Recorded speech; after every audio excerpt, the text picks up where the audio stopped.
Jai Hind UPSC aspirants. Welcome to the NSBIAC family. I am Abhishek. Aspirants, 2025 में जो prelims होने वाली है उसकी अच्छी प्रिपरेशन के लिए हमने एक 4 पिलर इनिशिएटिव डिजाइन किया हुआ है और उसमें फेज 1 ओरिएंटेशन हमने पहले हफ्ते में कवर किया। अब फेज 2 चल रहा है जिसे हम स्टडी एंड प्रैक्टिस कहते हैं। तो जनरल स्टडीज के जितने भी सब्जेक्ट्स है सबके लिए हमने एक शेड्यूल में कुछ ना कुछ टाइम अलोकेट किया है और उस हिसाब से फिर आपको पढ़ना भी है और रोज के रोज हम 10 एमसीक्यूज उस सब्जेक्ट से रिलेटेड टेलीग्राम पे देते हैं और उसका यहाँ पे डिस्कशन करते हैं रोज।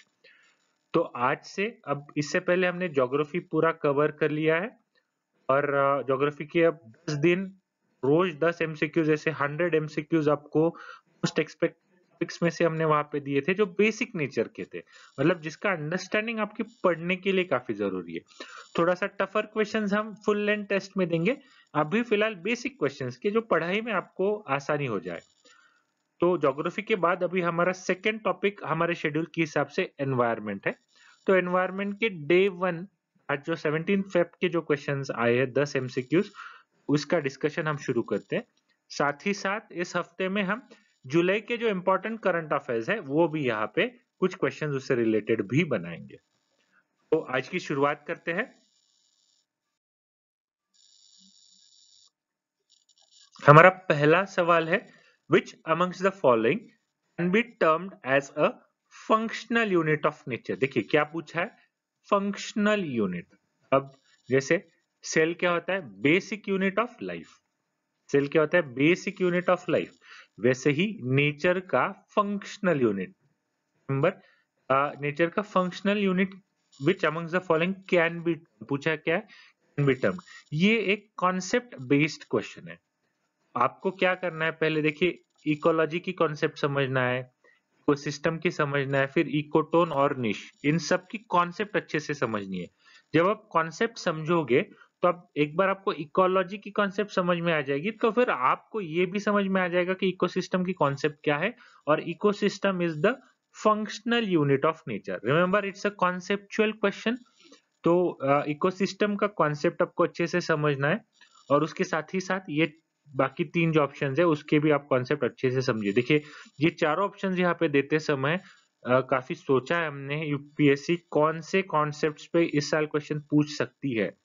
तो इस क्वेश्चन का ये गलत आंसर है, ये वाले 3, ये सही है। पर क्वेश्चन में से आपको इनके कॉन्सेप्ट्स अच्छे से समझने पढ़ने, सबके एग्जाम्पल्स आपको अच्छे से समझने। ठीक है, आगे बढ़ते हैं।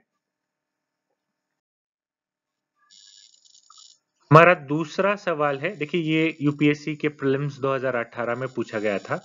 विच ऑफ द फॉलोइंग, इनफैक्ट इसी से रिलेटेड एक क्वेश्चन 2014 में भी पूछा गया था, इसीलिए मैं हमेशा कहता हूँ पीवाईक्यूज को अच्छे से पढ़ना चाहिए। देखिए ये आपको 2 मार्क्स आसानी से दे देता है।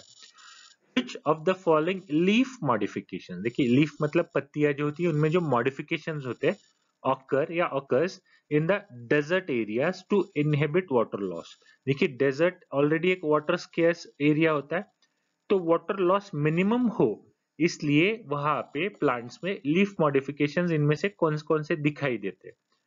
तो होता है हार्ड एंड वैक्सी लीव्स, जो कैक्टस के अगर आप देखोगे या फिर एलोवेरा के देखोगे तो जो उसे कहते हैं hard and vaccine leaves. Cactus भी एक एग्जांपल है। टाइनी लीव्स बहुत छोटे छोटे होते हैं। आप काफी सारे ऐसे पौधे पाओगे डेजर्ट या सेमी एरिड कंडीशंस में जिसके लीव्स काफी छोटे होते हैं। The leaves are very tiny. Thorns instead of leaves, thorns मतलब क्या होता है, कांटे जिसे हम कहते हैं, और इंस्टेड ऑफ लीव्स मतलब पत्तियों के जगह थॉर्न्स होते हैं। इसके भी काफी मतलब होते हैं। देखिए ट्रांसपीरेशन, ट्रांसपीरेशन एक कॉन्सेप्ट है। मतलब क्या होता है, लीव्स के जरिए, पत्तियों के जरिए पानी, वेपर के माध्यम से पानी छोड़ा जाता है इन एटमॉस्फेयर। जब लीव्स ही आप कम कर दोगे वहां पे थॉर्न्स हो गए तो ट्रांसपीरेशन के जरिए वाटर लॉस भी कम हो जाएगा। तो देखिए ये तीनों स्टेटमेंट सही है, ऑप्शन डी करेक्ट है। ये तीनों मॉडिफिकेशंस आपको दिखते हैं इन डेजर्ट एरियाज में आपको प्लांट्स में ये लीफ मॉडिफिकेशंस दिखते हैं। देखिए हार्ड और वैक्सी लीव्स होते हैं तो वाटर लॉस कम होता है, टाइनी लीव्स होते हैं जितना सरफेस एरिया कम उतना ट्रांसपिरेशन कम हो जाता है, वैक्स के कारण एक लेयर बन जाता है, ट्रांसपिरेशन खुद ब खुद घट जाता है, और थॉर्न्स लीव्स की जगह थॉर्न्स आए तो ट्रांसपिरेशन और घट जाता है। तो ये इंपॉर्टेंट मॉडिफिकेशंस है। क्वेश्चन 2 का सही आंसर है डी। ठीक है, आगे बढ़ते हैं। हमारा थर्ड क्वेश्चन है, तीसरा क्वेश्चन है बायोडाइवर्सिटी से related. Again it was asked in UPSC and it's a conceptual question. Remember, आपको कॉन्सेप्ट समझना बहुत जरूरी है। Biodiversity forms the basis for human existence. देखिए पूछा क्या है, biodiversity forms the basis for human existence in the following ways: soil formation, prevention of soil erosion, recycling of waste, pollination. देखिए ये सारे करेक्ट। सॉइल फॉर्मेशन में भी biodiversity बहुत बड़ा रोल करता है, प्लांट्स हो चाहे ऑर्गेनिजम्स हो। अर्थवर्म्स सॉइल फॉर्मेशन में कितना बड़ा रोल प्ले करते हैं, प्लांट्स हो। प्रिवेंशन ऑफ सॉइल इरोजन के लिए इनफैक्ट प्लांटेशन हम सजेस्ट करते हैं हमेशा।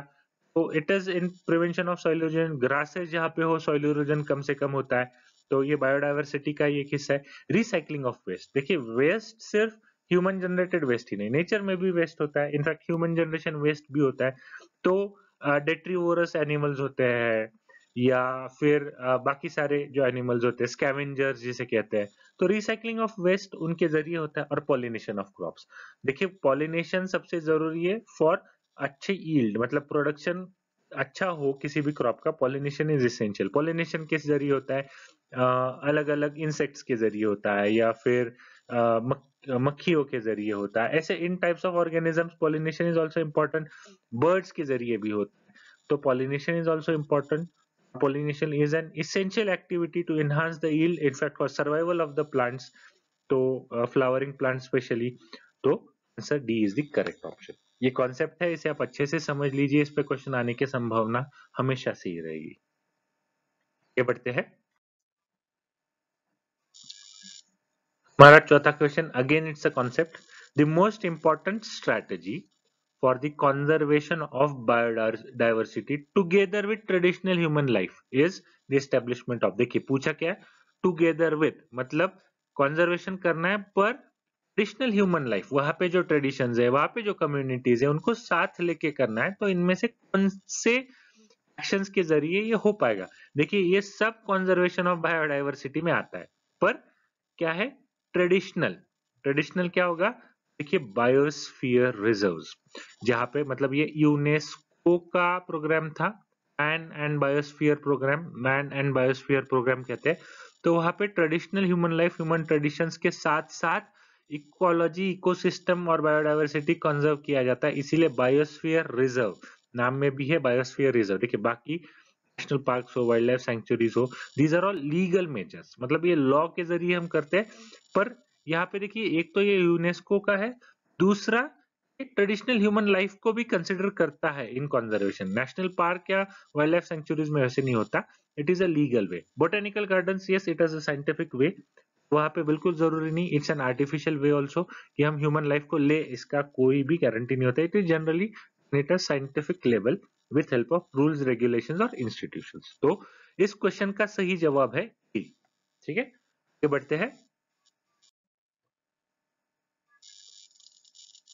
हमारा पांचवा क्वेश्चन है, which one of the following is the correct sequence of ecosystems in the order of decreasing productivity. देखिए ये होता है इंक्रीजिंग प्रोडक्टिविटी, ये होता है जब ऐसे जाता है इट इज इंक्रीजिंग प्रोडक्टिविटी, ये होता है डिक्रीजिंग प्रोडक्टिविटी में कौन सा है, मतलब सबसे ज्यादा प्रोडक्टिविटी किससे अच्छी होती है। तो देखो प्रोडक्टिविटी ऑफ इकोसिस्टम्स एक इंपॉर्टेंट टॉपिक है, आपको ये पढ़ना है, ये एनसीईआरटी में भी दिया है। इनफैक्ट क्लास 12th की जो बायोलॉजी की एनसीईआरटी, उसमें जो आखिरी 4 चैप्टर्स है उसमें आपको मिल जाएंगे। तो पूछा क्या है, डिक्रीजिंग ऑर्डर ऑफ प्रोडक्टिविटी, मतलब सबसे ज्यादा जिसकी प्रोडक्टिविटी वो यहाँ होना चाहिए। इसका आंसर है मैंग्रूव्स, उसके बाद ग्रासलैंड्स, ओशंस और लेक्स और ओशंस, ये डिक्रीजिंग प्रोडक्टिविटी में। तो प्रोडक्टिविटी का एक चार्ट है, एनसीईआरटी में ही है, आप देख लीजिए, आपके रेफरेंस बुक्स में भी है। चार्ट को अच्छे से समझ लीजिए, ये कॉन्सेप्ट आपको समझना है, ये यूपीएससी का पीवाईक्यू है। ओके, आगे बढ़ते हैं। हमारा अगला क्वेश्चन है in which one among the following categories of protected areas, क्या पूछा है, protected areas in India are local people not allowed collect and use biomass, मतलब किसमें अलाउड ही नहीं है। तो देखिए national parks they have the highest degree of protection, they have the highest degree of protection किसमें होता है, जो प्रोटेक्टेड एरियाज मतलब क्या क्या होते हैं, जैसे रिजर्व फॉरेस्ट हो गया, लाइफ सेंचुरी हो गया, या फिर नेशनल पार्क हो गया, these are all protected areas. ठीक है, तो ये प्रोटेक्टेड एरियाज में क्या होता है कि आपको कुछ ना कुछ ह्यूमन इंटरवेंशन कितना होना चाहिए, या ह्यूमन एक्टिविटीज क्या क्या परमिसिबल है, उसका लॉज एंड रूल्स के हिसाब से कुछ ना कुछ क्राइटेरिया डिसाइडेड होता है। जैसे रिजर्व फॉरेस्ट में कौन कौन सी ह्यूमन एक्टिविटीज अलाउड है, वाइल्ड लाइफ सेंचुरी में कौन सी अलाउड है, नेशनल पार्क्स में कौन सी अलाउड है। तो नेशनल पार्क्स और नेशनल पार्क्स में भी जो कोर एरियाज होते हैं उसमें तो बिल्कुल human activities are not allowed at all. Buffer में तो थोड़े बहुत अलाउ किए जाते हैं, कोर में बिल्कुल नहीं। National parks have the highest degree of protection in protected areas. तो वाइल्ड लाइफ प्रोटेक्शन एक्ट के हिसाब से ये है, तो इसका आंसर नेशनल पार्क है। उसके साथ ही साथ मैं सजेस्ट करूंगा ये तीनों के बारे में आप लीजिए। ठीक है, आगे बढ़ते हैं। हमारा 7वां क्वेश्चन है M stripes, the term M stripes देखिए किस तरह से लिखा है, ये related with which of the following. तो इसका सही आंसर है maintenance of tiger reserves. Captive breeding of animals नहीं है। Mobile tracking technique use for cheetah relocation बिल्कुल नहीं। अब ये कंफ्यूज हो सकता था क्योंकि चीता रिलोकेशन न्यूज में है। सिक्योरिटी ऑफ नेशनल हाईवेज बिल्कुल नहीं। देखिए स्ट्राइप्स, टाइगर के क्या होते हैं, स्ट्राइप्स होते हैं। और जैसे इंसानों के फिंगरप्रिंट्स होते हैं, यूनिक होते हैं हर एक इंसान के लिए, वैसे ही स्ट्राइप्स का पैटर्न हर एक टाइगर के लिए, इंडिविजुअल टाइगर के लिए यूनिक होता है। मेंटेनेंस ऑफ टाइगर रिजर्व्स इसका सही आंसर है, M stripes is related with maintenance of tiger reserves. ये ऑनलाइन प्लेटफॉर्म है या वेब बेस्ड प्लेटफॉर्म है, एक तरह से ये डिजिटल प्लेटफॉर्म किया गया, इसे एग्जैक्ट वर्ड है digital platform, which is used in maintenance of tiger reserves. Okay, project tiger का एक इम्पोर्टेंट हिस्सा है, डिजिटल इंटरवेंशन है in maintenance of tiger reserve, ये आपको पता होना ही चाहिए। ठीक है, आगे बढ़ते हैं। लगभग 2017 के आसपास, 2017 के आसपास इसे लॉन्च किया गया था, तो इसीलिए ये न्यूज में भी था तब, और क्वेश्चन भी पूछा गया था। अभी भी क्योंकि tiger reserves are important, tiger census भी आया है, तो you need to know this. Okay, हमारा 8वां क्वेश्चन है व्हाट आर बायोडिग्रेडेबल प्लास्टिक्स। अब देखिए plastics are cause of concern, microplastics are also cause of concern. तो बायोडिग इस पे हम कुछ ना कुछ ऑप्शंस ढूंढ रहे हैं। We are working on alternatives for plastics. तो एक ऑल्टरनेटिव है बायोडिग्रेडेबल प्लास्टिक्स। तो क्या है, they are plastics whose components are derived from renewable raw materials. तो ऐसे प्लास्टिक कंपोनेंट्स ही है जिनके मटेरियल ही है, पर जिनके कंपोनेंट्स होते हैं ना, they are derived from renewable raw materials. तो अलग अलग जैसे बम्बू से कुछ होता है, शुगर केन से कुछ होता है, या फिर सेल्यूलोज से कुछ डिराइव किया गया है। तो ऐसे कंपोनेंट दैट आर बायोडिग्रेडेबल और उससे प्लास्टिक मटेरियल बनता है। तो ये एनवायरनमेंट के लिए कम हार्मलेस, मतलब इसका हार्म कम होता है। अगर सही मात्रा में यूज किया जाए तो it's less harmful as compare to the normal plastics. So ये कॉन्सेप्ट आपको पता होना जरूरी है, क्योंकि plastic waste is an important cause of concern. In fact solid waste management जो है आपको मेंस में भी पढ़ना पड़ता है, तो उसमें से ही एक रिलेटेड है, और एनवायरनमेंट से रिलेटेड होने के कारण इसका क्वेश्चन यहाँ पे हमने दिया है।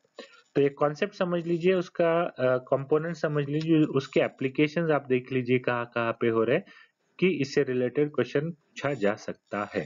ठीक है, आगे बढ़ते हैं। हमारा अगला क्वेश्चन 9th क्वेश्चन है acid rain is caused by the pollution of environment by, मतलब इनमें से किसके पोल्यूशन के कारण एसिड रेन तैयार होती है, बनती है। देखिए इसका सही ऑप्शन है nitrous oxide and sulphur dioxide. अब क्या होता है, कभी कभी अगर आपने ये पढ़ा नहीं हो ठीक से, ये देखिए एसिड रेन साइंस ज्योग्राफी दोनों के एनसीईआरटीज में आपको पाई जाती है स्कूल लेवल में, मतलब 6 के 7 के 8 के जो लेवल की एनसीईआरटीज होती है या बाकी भी स्कूल बुक्स होती है उसमें आपको एसिड रेन पता ही चलती है। Acid rain is a very well known fact, हमने भी स्कूल में काफी दफा एसिड रेन पढ़ा है।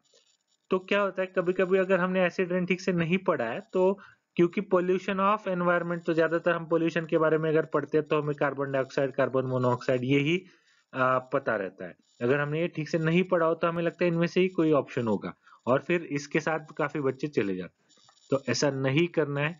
देखिए एसिड रेन अच्छे से समझ लीजिए, pollution of environment by nitrous oxide and sulphur dioxide, इसकी मात्रा बढ़ने के कारण ही एसिड रेन बन जाती है। ठीक है, बहुत जरूरी है। बाकी माइनर क्वांटिटीज में होते हैं अलग अलग चीजें, major they are these. Okay, तो remember the concept of acid rain, उसे अच्छे से पढ़ लीजिए, समझ लीजिए। ओके, क्योंकि पोल्यूशन जब होता है तो acid rain is an outcome, काफी इट्स अ नॉर्मल आउटकम, तो आपको ये पता होना चाहिए। आगे बढ़ते हैं। हमारा आज का आखिरी सवाल है, ये देखिए carbon monoxide, methane, ozone, sulphur dioxide, ये चार आपको यहाँ पे गैसीय स्टेट वाले चीजें यहाँ पे मेंशन की गई है। अब which of the above released into atmosphere due to the burning of crop biomass residue. ये क्या होता है, पराली, आपने सुना होगा पराली, पंजाब और मतलब जो ग्रोइंग एरियाज है स्पेशली अराउंड दिल्ली, हर साल नवंबर के आसपास न्यूज में होती है। तो क्रॉप और बायोमास रेसिड्यू के बर्निंग के कारण, क्या पूछा गया, बर्निंग के कारण आर रिलीज्ड इनटू एटमॉस्फेयर। तो अगर हम क्रॉप रेसिड्यू या बायोमास रेसिड्यू बर्न करते हैं, तो मैंने एक एग्जांपल देखा है, सिर्फ एक यही एग्जांपल नहीं, और काफी सारे एग्जांपल्स है, एक मैंने आपको, क्योंकि ये न्यूज में होता है इसीलिए आपको दिया है। नॉर्मल बायोमास या क्रॉप बर्निंग, रेसिड्यू बर्निंग एक नॉर्मल फिनोमेना है, एग्रीकल्चरल प्रैक्टिस है। तो अगर वो होता है तो कौन सी चीजें रिलीज की जाती है। अब ये जब तक आपको साइंस और ज्योग्राफी के बेसिक्स नहीं मालूम होंगे, आप कंफ्यूजन हो सकता था। तो देखिए ये तीनों चारों इसके सही ऑप्शन है। Remember ozone is also an option. Ozone in ozone layer is very beneficial for humans, but ozone closer to the crust, अगर ट्रोपोस्फियर में ओजोन आ जाता है तो it's very harmful for humans. दोनों ओजोन के आपको कैरेक्टरिस्टिक्स मालूम होनी चाहिए। कार्बन मोनोऑक्साइड तो है ही है, सल्फर डाइऑक्साइड है, मीथेन बिल्कुल है, इनफैक्ट राइस कल्टीवेशन में मीथेन काफी ज्यादा रिलीज होता है, ओजोन भी है। ओके, तो आपको ये कॉन्सेप्ट और ये अच्छे से समझ लीजिए, इसके बारे में और आप अच्छे से पढ़ लीजिए। ओके एस्पिरेंट्स, एनवायरनमेंट के डे 1 के हमने आज 10 एमसीक्यूज देखे। सुबह हमने एमसीक्यूज डाले थे टेलीग्राम पे और अभी हमने उसका डिस्कशन किया है। ये सभी ज्यादातर कॉन्सेप्चुअल है, कॉन्सेप्चुअल क्वेश्चंस थे। तो environment is an important topic, क्योंकि एनवायरनमेंट से हर साल अराउंड 20 to 25 क्वेश्चंस आते ही है। तो देखिए 20 to 25 मतलब 40 से 50 मार्क्स आपके एग्जाम में मैटर करेंगे। आप कम से भी कम पकड़ो तो 30 से अधिक मार्क्स का एनवायरनमेंट आता ही है। तो environment is an important topic for 2 reasons. First, climate change and changing environment is a cause of concern for human existence, ये बहुत जरूरी है गवर्नमेंट्स के लिए। एंड सेकेंड, इस एग्जाम में इंडियन फॉरेस्ट सर्विस का भी प्रिलिमिनरी एग्जामिनेशन के साथ ही साथ होने वाला है। तो आपको एनवायरनमेंट जरूरी है। आज हमने शुरुआत की है, डे 1 में 10 देखे, हम आने वाले 2 हफ्ते पूरा एनवायरनमेंट देखेंगे। जैसे ज्योग्राफी देखा था, एनवायरनमेंट भी देखेंगे। तो एनवायरनमेंट को अच्छे से पढ़िए और मैं उम्मीद करता हूँ आज के इन 10 एमसीक्यूज का आप आपके प्रिपरेशन में अच्छे से इस्तेमाल करेंगे और 25 मई को जो आपका एग्जाम है उसमें आपका फायदा ही आपको होगा। ठीक है, थैंक यू, जय हिंद।